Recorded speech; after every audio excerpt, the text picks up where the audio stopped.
How's my quad squad doing? It's the man, the myth, the legend, Quadmft here, bringing you guys my best ever Call of Duty Advanced Warfare gameplay. Now this is going to be my first ever, and I'm sure I'll be getting a lot more to come in the future, double DNA bomb. Now this double DNA bomb is a little bit more special than the others. From the majority of the gameplays you guys are going to be seeing from like Carnage and Doom clan, and one of the top two biggest pub stomping clans in all of YouTube and Call of Duty and stuff like that, you guys are probably seeing a lot of these in ground war, and the majority of the gameplays they're going to be getting, and a lot of pub stompers get, are in ground war. And this gameplay is a 6v6 solo double DNA bomb where I end up going 86-2 using the ASM-1 SMG. And speaking of the ASM-1, the grip and the extended mags and the advanced rifling are the attachments that I'm using on it in this gameplay. Now the one big attachment that I find to be huge on this gun, I used to run this gun with suppressor, switched that out. I heard my buddy Green Goblin tell me to try out the advanced rifling on this, tried it out, and it melts, guys. You have to try out the ASM-1. Of course, if you haven't noticed already, it has been buffed.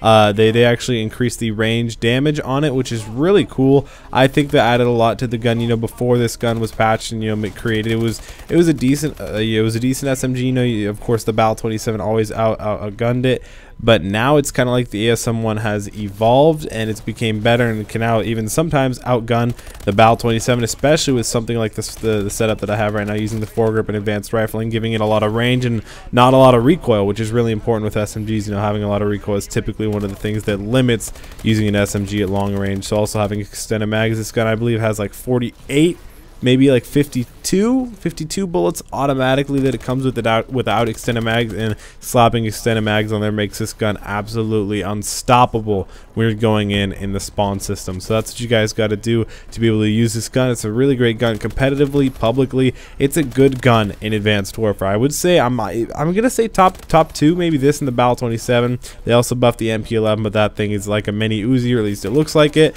So obviously it could be one of the greatest guns. You know, we've never had an amazing mini Uzi in any Call of Duty. Even like COD 4, we didn't have a great gun. You know, it was good, but it wasn't great. You know, it's good in this game. You know, it used to be really bad, but then they buffed it up to be like whatever, second. I'm gonna definitely say the ASM-1 takes first, maybe KF5, then the MP11, maybe MP11 before KF5. But either way, it can't match up to the Bal or the ASM-1, because the ASM-1 is an SMG that can kind of act like an AR if you have foregrip and advanced rifling on it. And the Bal 27 is an assault rifle that could definitely also act like an SMG.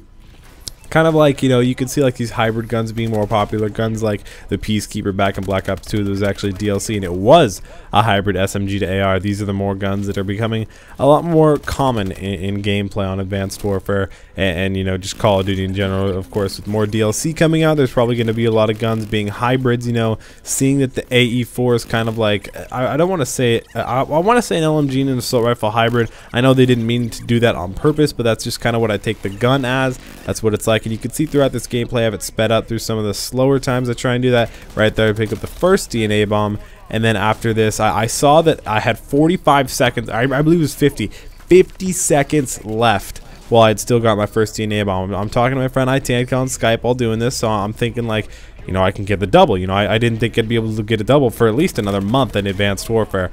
Then I realized, you know, this is a really newbie lobby. This is 6v6 solar. Great map. Domination. My teammates aren't capping that hard.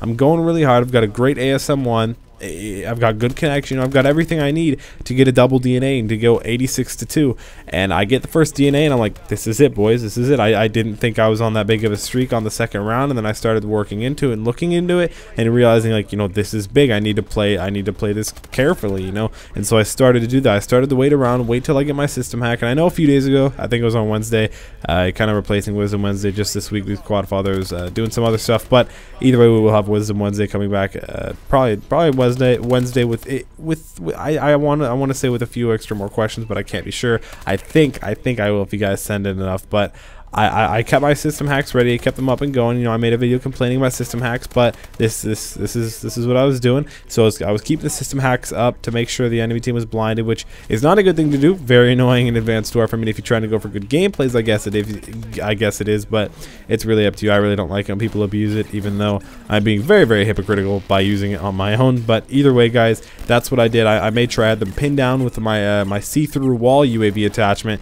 and then I kept them constantly hacked up with the system hack, giving me a lot of gun skill advantages, giving me a lot of them not having a heads-up display. That was a huge advantage for me, knowing that I could shoot freely with the ASM-1 unsilenced and be able to get a lot more kills. Because if you haven't noticed, the suppressor actually with the ASM-1 does fall off, and right there I pick up the second DNA bomb, the double DNA. Hopefully, maybe in the future in ground war domination, I might be able to get a solo triple. It'll be my first ever solo triple mob, nuke, or anything in any Call of Duty. I was close in Modern Warfare 3 to getting a solo triple, but I never did. Hopefully you guys enjoyed this video. Don't forget to drop a like, subscribe, and join the Quad Squad. It's been Quadmft, and I'm Addy 5000.